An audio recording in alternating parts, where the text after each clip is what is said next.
Share ko lang pala, nag-live kasi ako kanina. Eto ha mga pangga ko, natuklasan ko lang din talaga to pala.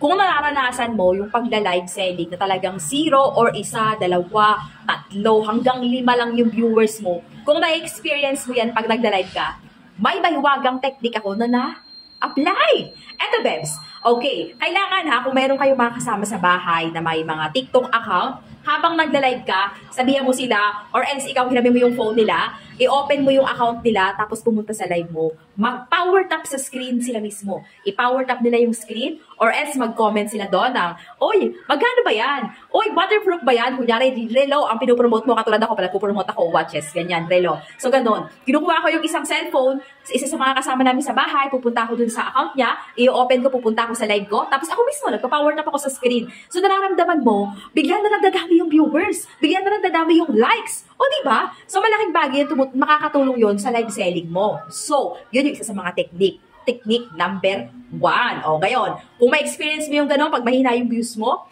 1, 2, 3, 4, 5, 6 lang ang views mo, wala nang worries, guys. Power tap mo, kuha ka lang ng isang cellphone dyan.